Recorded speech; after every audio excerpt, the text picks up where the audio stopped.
selamat datang di podcast kita pada sore hari ini. Dengan saya, Melati Berliani, mahasiswa Prodi Farmasi Angkatan 2024, UIN Maulana. Nah, kita sebagai calon apoteker pastinya udah paham banget nih tentang obat-obatan, even itu pun juga tentang kesehatan. Nah, tapi ada satu hal yang cukup jarang anak farmasi tahu itu ya ibu ya, tentang kesehatan dirinya.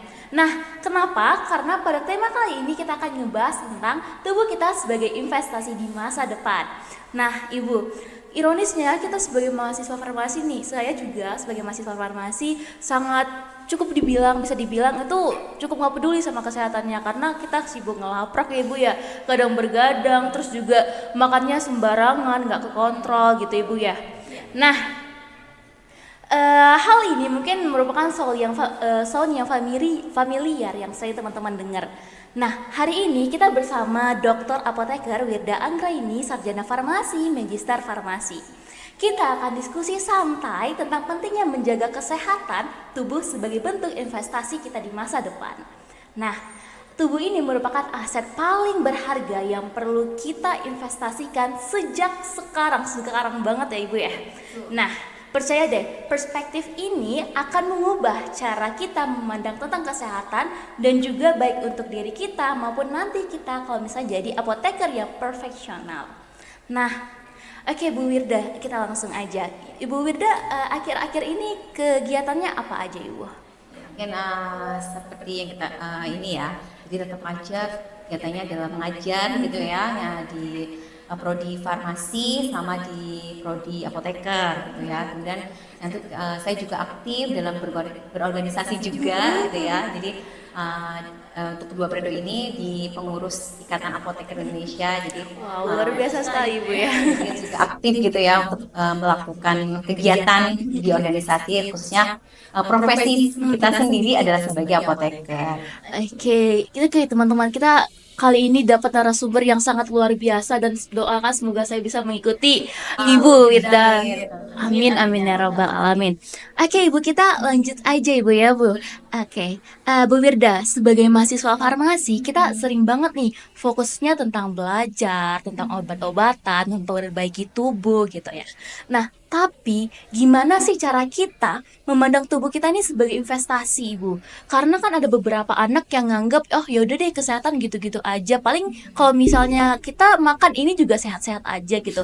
Nah, sebenarnya investasi tubuh kita itu gimana Ibu ke depannya? Oke, sebenarnya saya ucapkan terima kasih ya untuk kesempatan yang diberikan ya. Jadi yang disampaikan tadi betul ya, bahwa tubuh itu adalah investasi utama ya, karena tubuh itu merupakan fondasi dari seluruh aspek dari kehidupan kita. Jadi dia memang aset yang sangat penting yang perlu kita jaga gitu ya.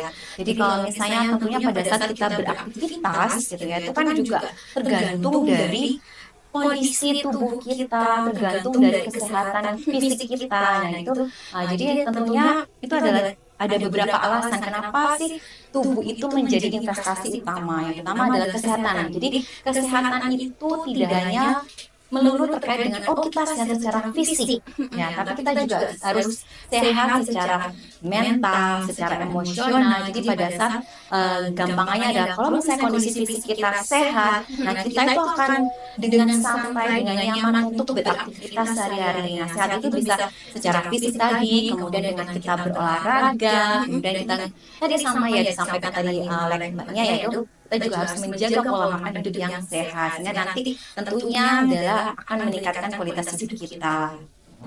Oke Bu, jadi teman-teman, kesehatan itu bukan tentang fisik aja, tetapi juga mental. Apalagi kita di farmasi ya Bu.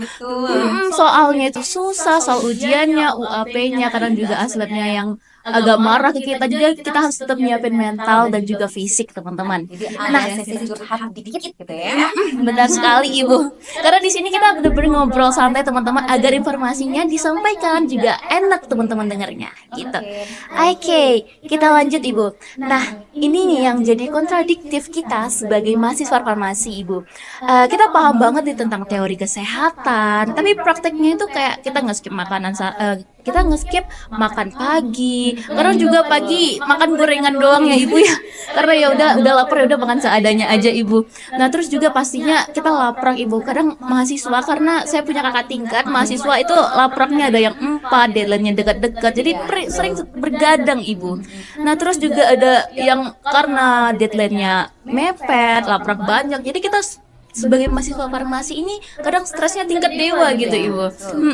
Nah, menurut Ibu, kenapa hal ini bisa terjadi dan gimana dampaknya buat kita nantinya akan jadi healthcare provider di depannya gitu? Jadi tentunya ya tadi ya disampaikan bahwa memang kita harus menjaga kesehatan fisik kita, gitu ya, kesehatan mental kita juga dengan cara apa?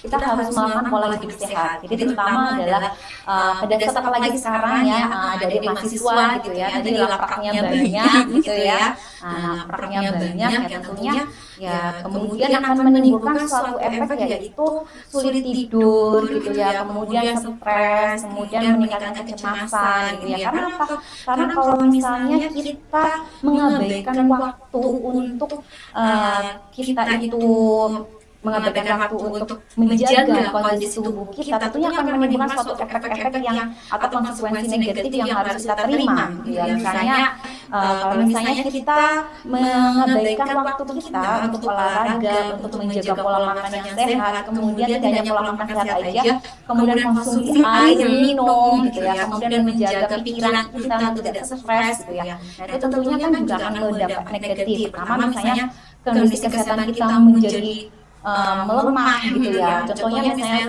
ada istilah jompo sejak dini. Oh iya Ibu, teman gitu saya ya. banyak sekali yang begitu Ibu. Ada timbul gejala-gejala yang misalnya jadi gampang ngantuk waktu kuliah gitu ya. Terus kemudian kayak mudah stres, kemudian dia menjadi sulit tidur, menjadi lemas gitu. Dan bahkan efek negatifnya itu bahkan sampai nantinya ke jangka panjang. Jangan sampai nanti dengan adanya kondisi kita tidak memperhatikan kesehatan akan menimbulkan suatu resiko-resiko penyakit yang tidak kita inginkan, terutama adalah penyakit kronis. Ya misalnya ada diabetes, kemudian hipertensi, kemudian penyakit saluran gila yang lain gitu. Dan bahkan kalau misalnya kita tidak menjaga pola makan, misalnya tadi pagi udah makan gorengan, kemudian nggak sarapan ya, kemudian atau enggak makannya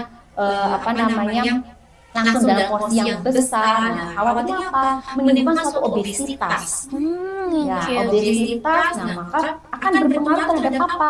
Kualitas hidup kita, produktivitas kita. Jadi kalau misalnya kita tidak sehat, ya maka akan mengganggu apa? Konsentrasinya terganggu, fokusnya terganggu, maka akan berkurang produktivitas kita untuk menghasilkan suatu karya itu akan berkurang. Jadi tentunya kita harus tetap wajib untuk apa? Meluangkan waktu untuk tetap berolahraga, kemudian tetap menjaga pola makan yang sehat, artinya 5 sehat 4 sempurna gitu ya. Jadi tetap harus makan sayur-sayuran, makan buah-buahan ya. Memang akan sulit di saat kalian di masa-masa kuliah ini, tapi tentunya sekarang itu sudah kita harus bisa membagi waktu ya. Meskipun saya juga di sela-sela kesibukan itu mengajar, malah itu menyempatkan diri untuk olahraga. Jadi saya selalu menyempatkan diri 1 minggu 3 kali untuk olahraga apapun itu. Jadi saat ini saya lagi sukanya di boxing sama Muay Thai. Wow, sangat luar biasa Ibu. Nah, kemudian juga harus menjaga minum itu penting, menjaga minum gitu. Jadi kalau di teori itu adalah 20 kilo berat badan itu sebanding dengan 1 liter air. Jadi kalau sekarang berat badan saya di 50 kilo, berarti saya dalam 1 hari itu memerlukan air sebanyak 2,5 liter. Oh ya, liter. 2,5 liter gitu. Jadi konsumsi air, kemudian konsumsi makanan yang sehat. Nah, jadi makanya makan di pagi itu juga penting supaya apa? Gula darah kita itu tidak naik secara melonjak. Bisa gula darah melonjaknya tinggi, kemudian kondisi tubuh kita banyak gulanya, yang terjadi apa? Kuliah ngantuk. Benar Ya kan gitu ya. Jadi memang sangat penting untuk menjaga kesehatan untuk di jangka panjang. Apa jangka panjangnya? Yang pertama adalah untuk mengurangi risiko terjadinya penyakit yang kronis gitu tadi ya. Nah, kalau misalnya kita sudah mengurangi risiko jangka panjang itu untuk penyakit kronis sebenarnya akan menurunkan atau terjadi efisiensi ya, berdasarkan Efisiensi gitu ya, lagi viral banget ini efisiensi ibu ya. biaya pengobatan di masa depan. Kemudian apa lagi? Supaya tidak terjadi apa? Tidak terjadi penuaan dini. Nah, jadi kalau kita kualitas tidur kita bagus, pola makannya bagus, kita berolahraga, akan mencegah terjadinya penuaan dini. Jadi jangan sampai kita masih muda udah keriput. Bener banget ibu. Kan ya, apalagi cewek gitu ya, kita kan harus menjaga sampai terjadi aging di masa-masa muda. Gitu. Berarti kita nggak cuma berfokus kepada skincare ibu ya, berarti kita harus tetap menjaga kesehatan tubuh, menjaga pola makan. Ini buat teman-teman ataupun ciwi-ciwi yang sering banget jaga kesehatannya, kayak aku udah pakai skincare banyak, tapi kalian nggak peduliin gimana cara makan kalian, olahraga kalian. Seperti yang udah disampaikan Bu Wirda, setidaknya kalian tuh harus banget olahraga dan minum air putih gitu ibu ya. Oke, kita lanjut ibu. Tadi ibu udah sempet membahas mengenai psikologis. Nah, kita tahu nih Bu, mental health mahasiswa farmasi itu sangat-sangat challenging Ibu ya. Dari praktikum yang padat, ujian yang susah, apalagi saya barusan banget ini UAP Ibu. Sebagai mahasiswa farmasi, minggu UAP ya. Minggu-minggu UAP, minggu-minggu UAS itu sangat-sangat ke pressure. Nah, sampai ke apoteker nanti, kita kan inginnya jadi apoteker yang kompeten Ibu ya. Nah, bagaimana sebenarnya kondisi psikologis kita sebagai mahasiswa yang mempengaruhi kinerja kita Ibu. Jadi gimana caranya kita biar tetap sehat gitu Ibu psikologisnya, walaupun banyak ke pressure segala macam, kita tetap aku farmasi, aku sehat gitu Ibu. Ya, jadi tentunya kesehatan itu sangat berdampak pada aspek psikologis ya. Aspek psikologis ini yang pertama adalah terkait dengan motivasi ya. Motivasi kita untuk mengerjakan sesuatu, kemudian berpengaruh terhadap hormon ya, bahkan mengenai adanya hormon endorfin ya. Jadi di saat kita itu sedang sehat secara fisik, hormon kebahagiaan, hormon endorfin itu akan meningkat, maka kita harus jaga itu. Kemudian pada saat kita berolahraga, kita melakukan aktivitas fisik akan menurunkan yang namanya kadar kortisol. Kadar kortisol ini yang akan memicu terjadinya stres. Iya benar Ibu. Ya, jadi memang pada saat mahasiswa kan banyak praktek ya, banyak laprak, kemudian stres karena ujian gitu ya. Tentunya kita harus menjaga keseimbangan antara kesehatan fisik kita dengan kesehatan mental kita ya. Bagaimana kita menjaga kesehatan mental kita itu? Ya tentunya dengan apa? Ya kita harus bisa memberikan waktu sedikit aja untuk kita refreshing gitu ya. Refreshing dengan apa? Misalnya mental itu lebih ke meditasi gitu. Dan ada olahraga juga yang untuk menjaga kesehatan mental, kalau misalnya kayak yoga, itu juga bagus untuk kesehatan mental kita juga gitu ya. Jadi tentunya tetap harus kita atur, kita seimbangkan antara fisik dengan mental ya. Jadi supaya apa sih? Karena khawatirnya nanti kalau misalnya kondisi fisik kita tidak sehat, maka akan timbullah gangguan-gangguan psikologis ya, kayak misalnya timbul depresi, timbul kecemasan, dan itu terjadi di farmasi itu. Jadi ada beberapa mahasiswa yang mohon maaf ya depresi pada saat skripsi gitu ya. Kemudian itu menjadi hal yang jangan sampai terjadi seperti itu. Maka kita harus menjaga terkait dengan kesehatan juga spiritual kita juga ya. Spiritual itu juga bagaimana kita bersyukur terhadap kesehatan, terhadap tubuh kita, nah supaya mental kita juga tetap terjaga. Iya, memang sekarang lagi maraknya gitu ya kondisi mental health tadi, karena tidak bisa menyeimbangkan antara kesehatan fisik dengan kesehatan mental tadi, dan harus dikombinasi dengan spiritual juga gitu. Oke, nah teman-teman, jadi kita itu jadi mahasiswa farmasi gak cuman belajar ngenalin mental, kita harus ingat kepada Tuhan kita ya, untuk selalu berdoa agar tetap sehat, baik itu fisik ataupun nanti di mentalnya. Nah, saya juga pernah dengar Ibu bahwasannya tubuh yang sehat pasti akan memiliki mental yang sehat gitu. Oke, kita lanjut Ibu. Ini akan ngebahas tentang akademik.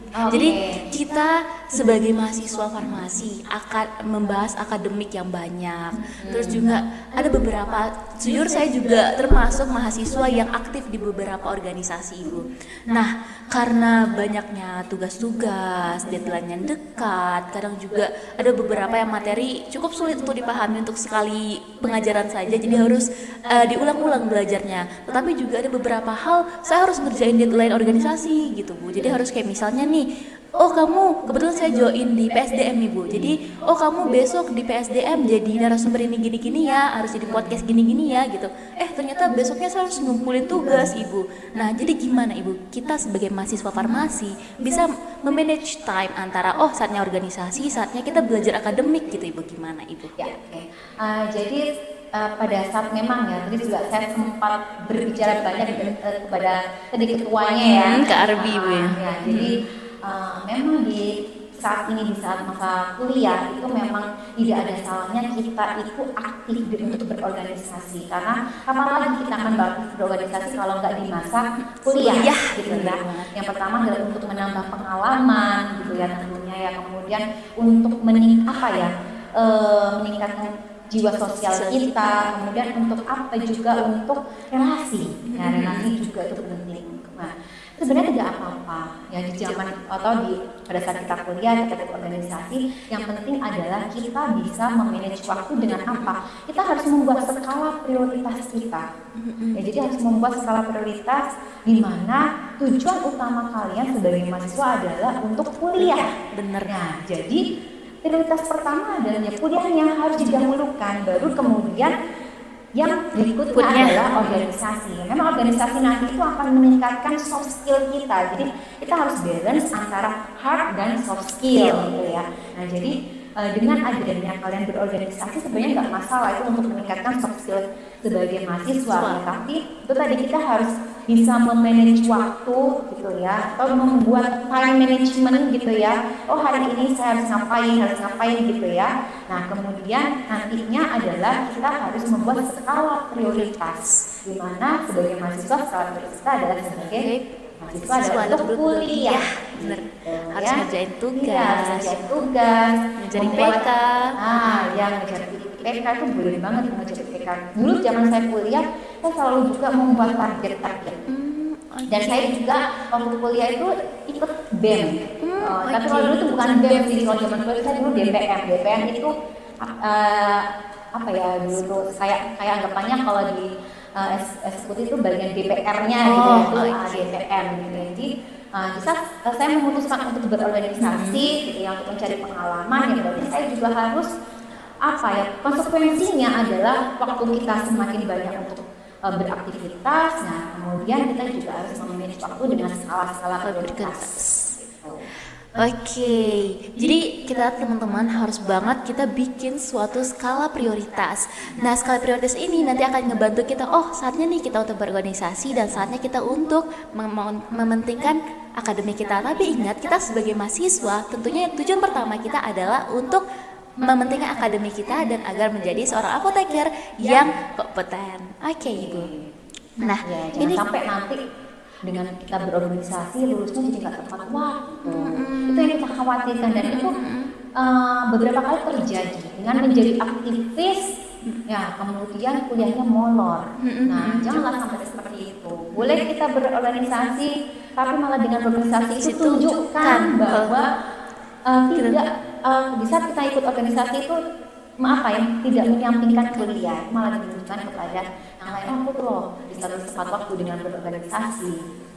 Malah seharusnya kita berorganisasi ini menjadi benefit kita ya Bu ya. Ketemu cutting, malah kita bisa minta spill prok dong gitu ya Kak. Itu ya Bu ya. Skill soal ujian. Bener. Itu karena itu sangat membantu gitu ya Bu. Kan teman-teman jangan sepele bahwasannya di organisasi itu yang paling penting adalah relasi. Jadi teman-teman makin banyak relasinya, apalagi sama cutting, teman-teman itu harusnya ngerasain, bisa nih nanya-nanya, Kak kuliah ini tuh gimana? Ada nggak spill tugasnya? Biar kita kerjain dari sekarang, biar nanti organisasinya nggak keteteran, apalagi akademiknya nggak keteteran. Benar banget. Oke Ibu. Nah tadi Ibu udah sempat ngomongin tentang olahraga. Ibu lagi olahraga tentang apa Ibu tadi? Olahraga yang lagi Ibu suka saat ini? Sekarang lagi suka yang boxing, muay thai gitu sih, karena kayak kayak bener-bener menghilangkan stres. Bener-bener karena iya, kamu tonjok aja. iya bener banget. Kadang juga kita kadang kesel itu pengen nonjok tapi nggak tahu nih nonjok siapa gitu.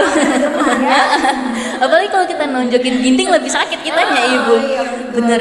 Nah jadi teman-teman salah satunya itu adalah dengan olahraga. Nah ibu tadi udah nyampein tentang olahraga ya. Gimana cara ibu?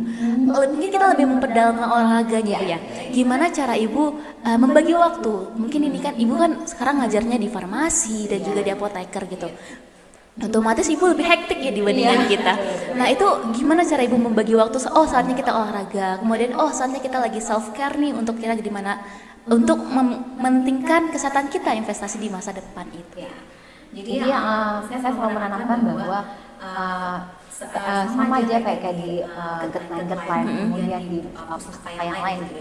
Tentunya kita itu sebenarnya sebagai manusia yang sehat gitu ya, wajib melakukan olahraga seminggu 3 kali minimal. Karena semakin banyak kita olahraga juga tidak bagus. Gitu ya. Jadi saya sebisa mungkin 1 minggu 3 kali, kalau nggak bisa ya 1 minggu sekali aja. Dan yang karena kesibukan di pagi sampai sore ya makanya saya merelakan gitu ya dengan paksa untuk berolahraga di malam hari.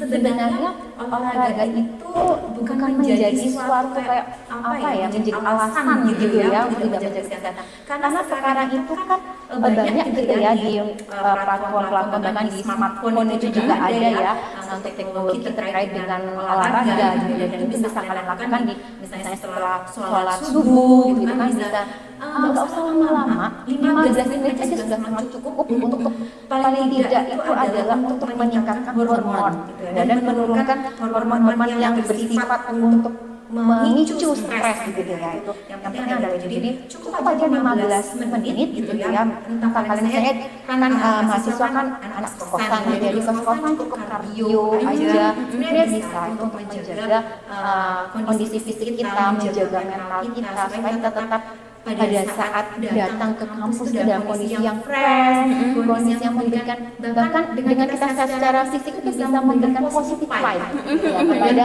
orang gitu ya. Jadi kita lebih percaya diri juga ya. Jadi dengan ya paling nggak 15 menit cukup. Kalau mungkin kalian di kos-kosan bisa juga jogging, hanya jalan-jalan kecil aja nggak masalah gitu ya. Jadi tidak ada alasan gitu ya untuk mengabaikan waktu untuk olahraga. Jadi bisa setelah sholat subuh, bisa dengan kardio selama, atau istilahnya sekarang workout gitu ya. Workout gitu ya. Atau mungkin kan kalian ada weekend ya, biasa Senin sampai Jumat aja ya. Di Sabtu Minggu kan bisa. Tapi memang khawatirnya kalau misalnya di Minggu kita cek CFD, setelah olahraga cuma jalannya sebentar, yang ada dan nyomot-nyomot bener banget jalan. Menjadi kekhawatiran pada saat kita CFD. Jadi bagaimana kita menahan apa ya, keinginan kita untuk makan. Jadi boleh sih kita bisa olahraga makan, tapi hendaknya makan yang bergizi. Aja. Jangan langsung olahraga makan gorengan, kemudian minum es, gitu kan ya. Minum es nggak apa-apa, yang penting yang rendah gula. Ya, jadi yang apa namanya, yang minum kemasan yang kadar gulanya terlalu tinggi. Jadi tetap kita bisa olahraga di waktu manapun, malam kalian juga bisa, kemudian pagi pun juga bisa. Yang penting kalian bisa meluangkan waktu kalian cukup 15 menit aja satu hari, dalam satu minggu satu kali pun juga nggak apa-apa. Kalau misalnya mentok-mentok paling jelek gitu ya. Jadi memang olahraga juga perlu lama-lama sih, yang penting badan kita bergerak. Bener banget teman-teman. Jadi teman-teman nggak perlu ngabisin waktu, wah harus olahraga nih pokoknya 1 hari atau 1 jam gitu, nggak perlu. Yang penting itu 15 menit. Oh mungkin teman-teman pengen kardio atau nggak pengen jogging dikit-dikit boleh, atau mungkin teman-teman kosnya nih ada yang naik tangga gitu ya Bu ya, boleh tuh, naik turun boleh lah setidaknya untuk olahraga, untuk menghangatkan tubuh teman-teman gitu, biar nggak kaku kita, biar tadi ya Ibu bilang kayak biar nggak jadi ibu jompo gitu. Bener banget. Jangan kita baru datang ke kampus fresh care aku gitu kan malah gak enak gitu. Masa juga bawa fresh care sih. Seharusnya kita dia nggak bawa fresh care.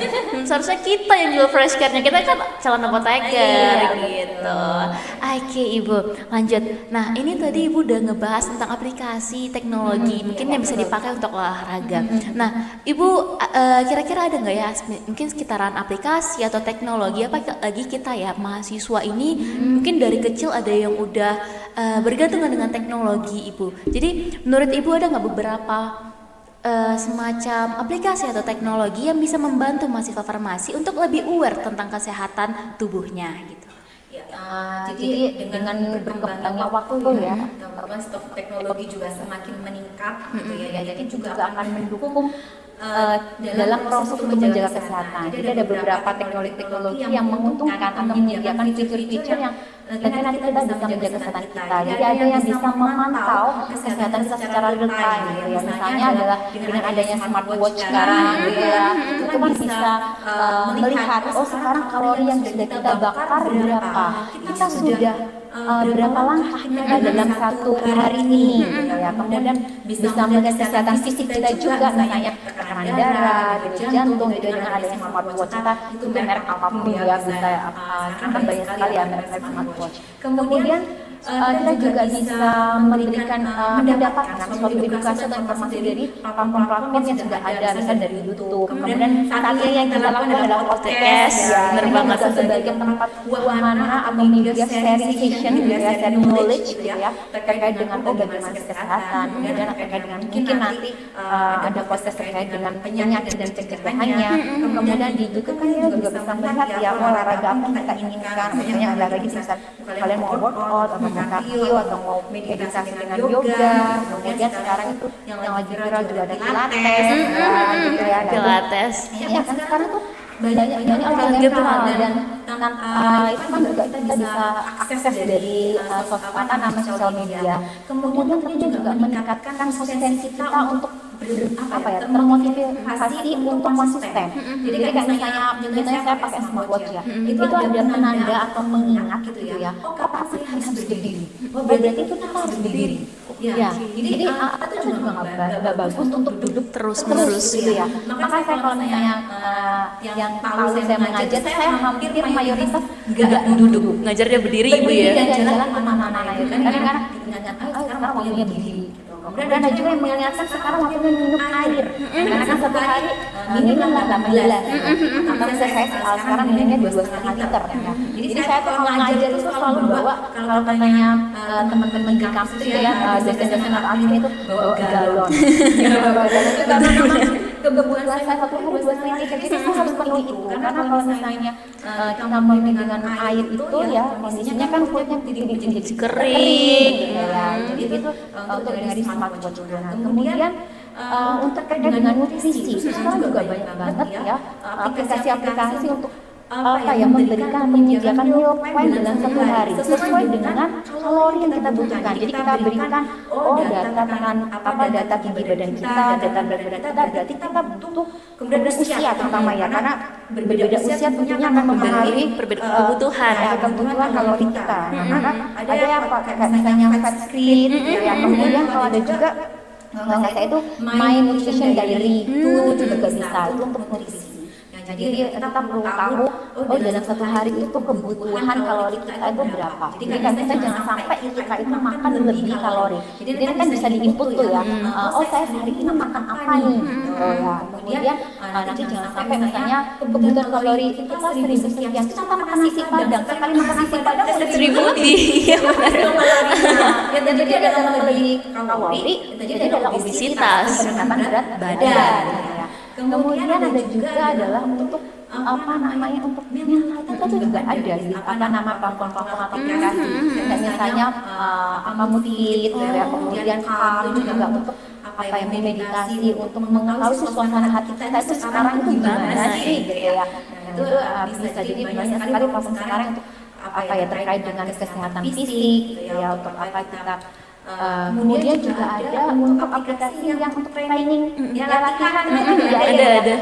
itu kan ada misalnya berapa kamu ingin apa, ingin HIIT, kalau HIIT itu berarti dia high intensitas, jadi dia cepat gitu ya olahraganya. Jadi ada beberapa step yang mereka tunjukkan itu tergantung dari usia kita, tergantung dari tujuan kita itu apa. Kita maunya hanya untuk kesehatan atau untuk membentuk massa otot. Ya. Jadi kan jangan sampai kita banyak lemak massa ototnya cuma sedikit. Nah, gitu ya. Nah, karena nanti otot itu yang akan memecah lemak-lemak itu. Ya. Jadi banyak sekali cucu-cucu training kalau misalnya kita lari, ada naik run juga kan. Jadi berapa kilometer apa namanya kita sudah lari gitu ya. Kemudian kalorinya kita hasil kalau yang terbakar dengan lari kita itu berapa gitu. Tapi memang kalau lari itu tidak sebanding dengan olahraga yang lain ya, karena lari saya pernah lari 5 kilo itu sama kayak walking cuma 15 menit kalorinya. Jadi kayak saya sekarang itu lebih suka udah mending walking 15 menit aja daripada lari sampai 5 kilo tapi terbakar cuma dikit gitu. Karena mungkin kalau misalnya workout itu kan lebih otot gitu ya, ototnya gitu. Jadi banyak sekali platform-platform yang disediakan oleh handphone gitu ya, kemudian ada juga smartwatch juga sekarang ya yang untuk mendeteksi. Kemudian satu hari kamu berapa langkah? Bener-bener. Jangan sampai masih dikit-dikit duduk aja ya, karena paling tikung duduk. Karena seharusnya tuh otot itu berdiri aja. Jadi kalau dulu zaman saya kuliah itu praktikum itu berdiri, gak ada yang duduk. Tapi saya lihat mas suka kebanyakan duduk ya gitu ya. Tapi nggak apa-apa, yang penting kita sudah ada aktivitas lain yang bisa membakar Kalori. kita gitu. Oke teman-teman, jadi banyak banget aplikasi. Salah satunya itu adalah smartwatch yang teman-teman bisa pakai, tapi nggak harus dari smartwatch, dari handphone aja nih. Kita punya handphone, kita download aplikasinya, udah simple, tinggal ikutin aja kok di aplikasinya, jangan ribet-ribet. Jadi nggak ada lagi alasan buat teman-teman buat nggak olahraga ibu ya, karena salah satu investasi tubuh itulah dengan cara olahraga teman-teman. Bukan berarti olahraga itu oh yaudah aku pengen bentuk otot deh yaudah olahraga, bukan. Tapi kita kalau mau hidup kita sehat, yang pasti adalah olahraga. Oke, lanjut Ibu. Mungkin ini kita akan ngebahas tentang apoteker Ibu. Oke, kalau kita lihat dari perspektif karir Ibu ya, gimana investasi kesehatan yang kita lakukan sekarang sebagai mahasiswa akan berpengaruh nantinya ketika kita udah jadi apoteker Ibu. Karir gitu ya. Tentunya ya kalau misalnya kita investasi kesehatan mulai sekarang ya sejak dini gitu ya, terus kemudian nanti kita ingin berkarir di apoteker, tentunya kan sangat sinkron gitu ya, sangat apa namanya bersinambungan gitu ya. Jadi dengan kita menjaga kesehatan, tentunya nanti bidang kita juga kesehatan gitu ya, jangan sampai kita mau jadi apoteker sih tenaga medis, tapi kita sendiri nggak sehat. Nah, kan kayak gitu ya. Jadi ya harus mencerminkan apoteker yang sehat juga gitu ya. Jadi tentunya kalau kita menjaga kesehatan kita itu juga akan berpengaruh terhadap pendidikan juga ya.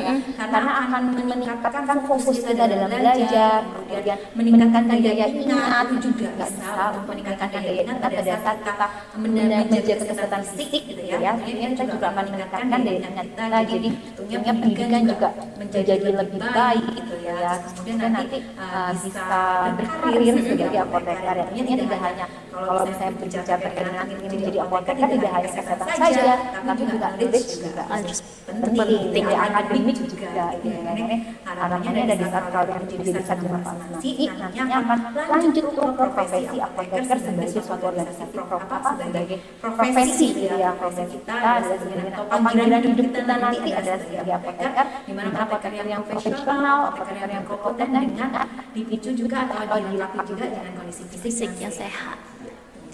Oke Ibu, nah ini kita lanjut tentang nantinya ketika kita udah nih udah selesai jadi farmasi, otomatis mungkin ada teman-teman yang langsung kerja ataupun nanti ada yang harus ke apoteker gitu. Nah gimana Ibu cara kita mengedukasi pasien kita? Kita kan sebagai, mungkin kita bukan seperti dokter, tapi kita tetap bisa memberikan edukasi kepada pasien kita tentang investasi tubuh itu sendiri Ibu. Ya. Jadi kalau misalnya kan ada jadwal, tapi sebagai informasi saja ya bahwa saat ini dengan adanya undang-undang kesehatan terbaru tahun 2023, sarjana farmasi tidak bisa memiliki suatu izin praktek. Jadi memang sarjana farmasi itu tujuannya nanti ada sebagai profesi apoteker. Jadi tapi nggak apa-apa kalau misalnya memang belum ada kesempatan untuk apoteker apoteker bisa langsung bekerja, kemudian mengenai fasilitas kesehatan apapun gitu ya. Nah, kemudian di situ seperti kita ketahui bahwa dalam suatu standar pelayanan kefarmasian baik itu di apotek, kemudian di rumah sakit, di puskesmas itu ada yang namanya pelayanan farmasi klinis. Nah, di dalamnya di situ adalah sebagai apoteker kita wajib hukumnya untuk memberikan edukasi kepada pasien, terutama adalah edukasi terkait dengan tidak hanya terkait dengan pengobatan pasien, tapi masalah dari penyakit itu sebenarnya kan lifestyle. Jadi kita juga harus memberikan edukasi ke pasien terkait dengan bagaimana cara kita menjaga pola hidup yang sehat gitu, sebagai investasi tubuh yang utama. Jadi pada saat kita konseling atau pada saat kita memberikan IE kepada pasien, atau ada juga yang namanya pemberian informasi obat atau drug, entah dalam secara lisan atau dalam teknik lain kan ya banyak ya. Kita tidak perlu memberikan edukasi terkait dengan obat, kemudian efek sampingnya, tapi juga kita diberikan tambahan adalah terapi-terapi yang bersifat non farmakologi. Jadi kita tidak hanya farmakologi aja yang kita berikan edukasi kepada pasien, tapi kita juga wajib memberikan edukasi terkait terapi-terapi non farmakologis. Karena itu yang penting juga. Jadi buat apa farmakologi kalau misalnya tidak diikuti dengan non farmakologi? Artinya gini, misalnya pasien diabetes, pasien dengan gula darah yang tinggi, sebenarnya dia rutin nih minum obat, tapi dia tetap minum konsumsi yang tinggi, yang manis, jadi percuma. Jadi pengobatannya jadi tidak efektif bukan karena obatnya, tapi terkait dengan lifestyle-nya pasien. Oke, Ibu, monggo diminum Ibu. Oke, teman-teman, jadi kita nantinya sebagai calon tenaga kesehatan, terkhususnya di apoteker, teman-teman itu ada salah satunya itu adalah POA. Jadi menyampaikan informasi tidak hanya tentang obat, tetapi juga tentang lifestyle Ibu ya, Bu. Oke, teman-teman. Nah, sebelum kita wrap up diskusi hari ini, Ibu, Bu Wirda punya nggak satu tips atau praktis yang langsung bisa kita terapin saat ini mungkin Ibu untuk mahasiswa farmasi buat memulai investasi di tubuhnya sendiri. Nah, mungkin something simple yang bisa kita mulai dari hari ini ataupun besok, Ibu. Yang pertama adalah tipsnya ya, menjaga kesehatan itu bisa dari pola hidup ya. Jadi mulai sekarang menjaga pola makan, pola hidup yang sehat, pola konsumsi makanan ya, karena adanya penyakit itu tidak dari usia yang lansia atau usia yang tua, tapi ada juga usia muda sudah terkena penyakit kronis, misalnya masih anak-anak dia terkena penyakit diabetes ya, atau enggak yang lain gitu ya. Maka ya kita harus menjaga pola makan, itu yang penting. Jadi baiknya adalah kita tidak skip makan pagi. Karena apa? Kalau kita skip makan pagi, kemudian nanti kita konsumsi makan di siang hari langsung dalam porsi yang besar, itu juga akan memicu terjadinya gangguan gastrointestinal, misalnya gangguan lambung gitu. Jadi kita jangan skip makan pagi. Ya, kemudian kita bisa menjaga kesehatan itu juga dengan stok makan di pukul 7. Karena apa? Setelah di atas jam 7 yang terbentuk adalah bukan di metabolisme, malah yang terbentuk adalah lemak gitu ya. Jadi kita stok makan di jam 7 mungkin ya sangat susah ya.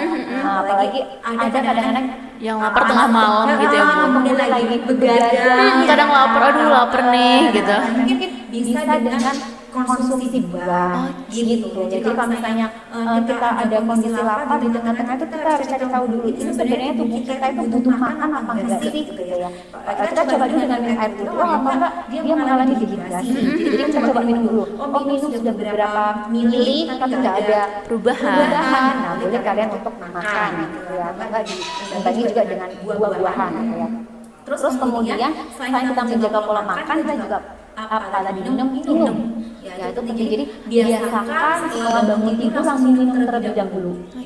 Itu juga bagus juga. Selain untuk kesehatan yang penting adalah kalau cewek kesehatan kulit. Benar banget Ibu. Kesehatan kulit kita untuk mencegah terjadinya keriput, mencegah kulit kering. Nah itu juga jadi konsumsi air putih itu bagus banget ya untuk kesehatan kulit. Jadi skincare itu adalah suatu estetik gitu ya, yang tambahan dari luar. Tapi kita juga perlu harus menjaga dari dalam kita. buat apa kita berikan skincare yang banyak, banyak, yang debu-debu sampai beberapa tahapan, tapi di dalam tubuh kita sendiri kita tidak menjaganya gitu ya. Jadi tetap harus ada apa namanya konsumsi buah, sayur, kemudian minum, kemudian yang jangan lupa adalah olahraga gitu ya.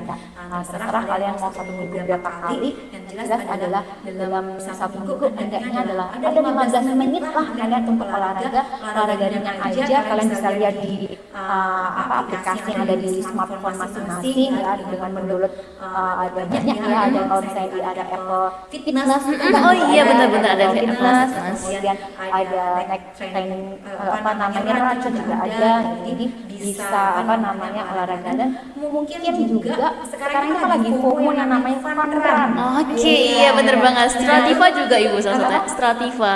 Jadi kita kayak jalan terus diukur tuh, oh kilometernya segini, jamnya segini gitu. Ya, itu juga itu kan sekarang lagi FOMO ya masalah run. Nah, itu juga mungkin bisa juga tuh ikut run meskipun cuma beberapa kali aja gitu, berapa kilo gitu. Yang penting adalah ada waktu untuk tubuh kita, jadi kita biasakan untuk olahraga entah nggak usah banyak gitu ya, nggak usah terlalu lama ya, cukup 15 menit aja gitu untuk olahraga apapun untuk diri, entah kalian jalan gitu ya, naik tangga tadi misalkan misalnya ada beberapa tingkat gitu ya, kemudian bisa workout di kos-kosan itu karena kan banyak sekarang cardio, entah pakai barbel gitu ya, atau tanpa barbel juga bisa ya. Jadi itu terus kemudian yang paling penting adalah menjaga kesehatan mental. Oh iya, Ya, jadi ya jangan sampai dengan adanya praktek yang banyak, laptop yang banyak gitu ya, kemudian menjadi suatu beban. Karena kita tuh harus enjoy dalam melakukan segala aktivitas. Jadi saat kalian sudah menentukan oh aku mau kuliah farmasi, ya berarti itu adalah menjadi pilihan. Bisa itu menjadi pilihan, berarti kalian harus enjoy untuk melakukan aktivitas itu gitu ya. Jadi jangan dianggap itu sebagai beban, dan nanti akan meningkatkan kadar kortisol. Kalau kortisolnya meningkat, stres yang ada gitu loh ya. Yang mungkin itu sedikit sih yang perlu kita ini. Yang penting adalah pola makan, kemudian adalah ada menyiapkan waktu untuk menjaga kesehatan mental dan fisik. Oke teman-teman, jadi pembahasan kita hari ini tuh sangat luar biasa banget. Apalagi kita ngebahas tentang investasi tubuh kita di masa depan. Investasi tubuh itu bukan tentang tubuh doang secara fisik, enggak. Di dalam tubuh itu ada mental. Jadi teman-teman, kalian harus banget ini berpositif thinking ibu ya. Kalau kalian keterima di farmasi, bersyukur. Ternyata banyak laprak, nggak apa-apa, nikmati aja. Karena salah satu laprak itu bisa jadi kayak ibu Wirda loh, hebat jadi dokter. Amin, semoga saya bisa ya guys, doain. Nah, jadi teman-teman, kesimpulannya yang bisa aku tangkap itu Bu ya. Yang pertama, teman-teman harus banget sarapan. Karena apa? Banyak zaman sekarang ibu ya, anak-anak apalagi anak farmasi pasti banyak yang mah ibu. Iya betul. Jadi boleh ibu lanjut jelasin tentang mah ibu. Kenapa bisa banyak anak farmasi ini yang skip sarapan taunya jadi mah ibu, gimana? Sebenarnya mah itu bisa karena dua ya. Jadi pertama adalah skip makan atau mungkin karena muda ya, kemudian suka makan yang pedas atau suka makan yang asam itu juga bisa menyebabkan mah. Tapi lebih banyaknya adalah stres menginduksi mah. Jadi kondisi kita yang stres itu malah menginduksi kondisi gangguan gastrointestinal. Jadi kebanyakan kalau mah itu tidak terobati dengan tidak dapat diobati dengan obat-obat gastrointestinal, jadi dia bisa juga karena gangguan psikologis. Jadi itu tadi mungkin lapaknya banyak, jadi stres, jadi selain telat makan kemudian begadang, ya itu juga nggak bagus.